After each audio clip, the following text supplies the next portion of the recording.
नमस्कार, आप देख रहे हैं देशवा न्यूज और मैं हूं आपके साथ कुमार कौशिक। बौद्ध धर्म के तिब्बती धर्मगुरु दलाई लामा 25 दिसंबर को बोध गया आ रहे हैं। जी हां, ये बड़ी खबर आ रही है कि 25 दिसंबर से एक महीने तक तिब्बती धर्मगुरु दलाई लामा बोध गया में रहेंगे और उनका कार्यक्रम होगा। पूरे 3 वर्ष के बाद कोविड को लेकर के 3 वर्षों तक दलाई लामा भारत नहीं आए हुए थे और फिर एक बार 3 वर्षों के बाद दलाई लामा का आगमन हो रहा है और दलाई लामा 1 महीने का प्रवास करेंगे बोध गया में और वहां पर उनका कार्यक्रम होगा और भारी सुरक्षा की व्यवस्था होगी।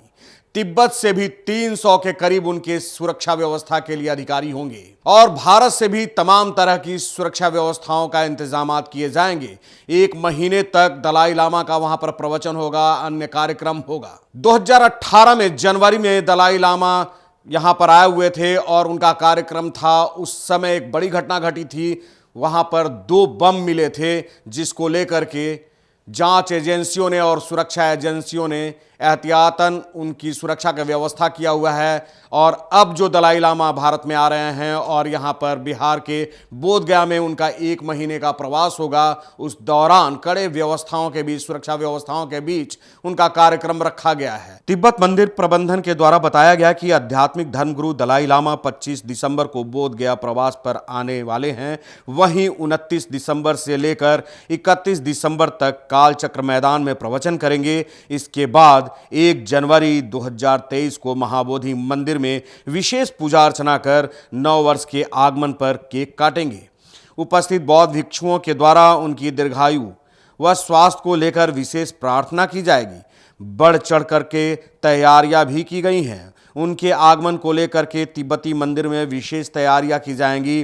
तिब्बती मंदिर, कालचक्र मैदान, महाबोधि मंदिर सहित पूरे बोध गया में कड़ी सुरक्षा व्यवस्था की जाएगी। वहीं कई जांच व खुफिया एजेंसियों की सतर्कता बढ़ जाएगी। सुरक्षा की बात करें तो दलाई लामा के साथ तिब्बत राष्ट्र की सेना के अधिकारी, बिहार पुलिस के अधिकारी सहित सैकड़ों जवान की टीम तैनात होगी। इसके अलावा बोध गया में चप्पे चप्पे पर सीसीटीवी कैमरे के साथ पुलिस बल की तैनाती रहेगी। उनकी सुरक्षा इतनी अवैध रहती है कि कालचक्र पूजा की मीडिया कवरेज करने के लिए भी तिब्बती प्रशासनिक विभाग के द्वारा सुरक्षा पास निर्गत की जाती है। वहीं दलाई लामा से मिलने वाले बौद्ध भिक्षुओं व वीआईपी को भी कई सुरक्षा के घेरे से होकर गुजरना पड़ता है। बता दें कि 3 साल कोविड को लेकर के दलाई लामा का आगमन नहीं हुआ था और कोविड के समापन के बाद पुनः दलाई लामा का आगमन हो रहा है और कड़ी सुरक्षा व्यवस्थाओं के बीच उनका कार्यक्रम आयोजित किया गया है। दलाई लामा 1 महीने तक यहां पर प्रवास करेंगे। उनका बोध गया आने का कार्यक्रम 25 दिसंबर का है। कोरोना और लॉकडाउन के बाद दलाई लामा के आने को बोध गया के टूरिज्म के लिए बूस्टर डोज माना जा रहा है। हालांकि इसके साथ ही गया जिला प्रशासन की टेंशन भी बढ़ गई है। वजह है दलाई लामा की सुरक्षा। तेनिस ग्यात्सो उर्फ 14वें दलाई लामा तिब्बत के राष्ट्राध्यक्ष और आध्यात्मिक गुरु हैं। उनका जन्म 6 जुलाई 1935 को हुआ था। जन्म के 2 वर्ष बाद ही उन्हें 13वें दलाई लामा के टुल्कू के रूप में चुना गया था। साल 1939 में सार्वजनिक घोषणा के तहत औपचारिक रूप से 14वें दलाई लामा के रूप में मान्यता दी गई। साल 1989 में उन्हें नोबेल शांति पुरस्कार से भी सम्मानित किया जा चुका है। बता दें कि दलाई लामा करीब 200 तिब्बती सैनिकों से हमेशा घिरे रहते हैं। सेना के अफसरों से मिले पास के बाद ही दलाई लामा के करीब कोई भी वीआईपी श्रद्धालु जा सकता है। यहां तक कि मीडिया का भी पास उन्हीं सैनिकों के द्वारा जारी होता है। तिब्बती बौद्ध मठ जिला प्रशासन से मीडिया प्रतिनिधियों की जानकारी लेता है और फिर अपनी सेना को देता है। इसी आधार पर तिब्बती राष्ट्राध्यक्ष दलाई लामा की सेना पास जारी करती है। अभी तक के तय कार्यक्रम के अनुसार दलाई लामा बोध गया कालचक्र मैदान पर 29 से 31 दिसंबर तक नागार्जुन के बोधिचित्त पर प्रवचन करेंगे। 31 दिसंबर को श्रद्धालुओं के बीच 21 ताराओं का आशीर्वाद प्रदान करेंगे। 1 जनवरी 2023 को कालचक्र मैदान पर उनकी लंबी आयु व स्वास्थ्य को लेकर प्रार्थना होगी।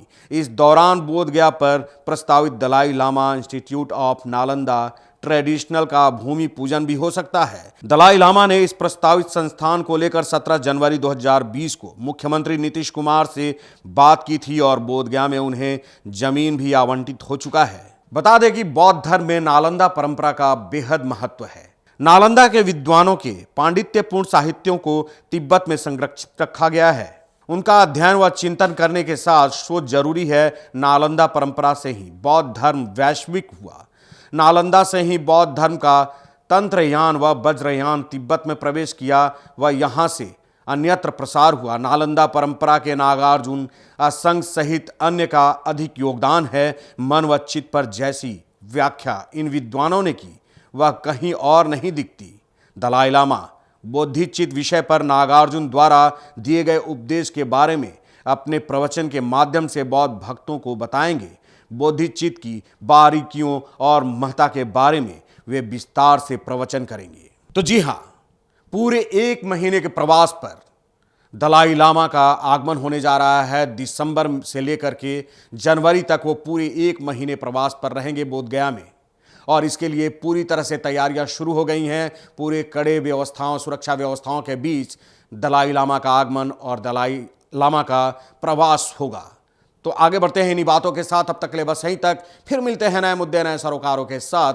तब तक देशवा न्यूज देखते रहिए। अच्छा लगे तो अपना सुझाव देना नहीं भूलिए। नमस्कार। सिर्फ खबर दिखाना देशवा न्यूज का मकसद नहीं। देशवा न्यूज की कोशिश है कि समाज की सूरत बदलनी चाहिए।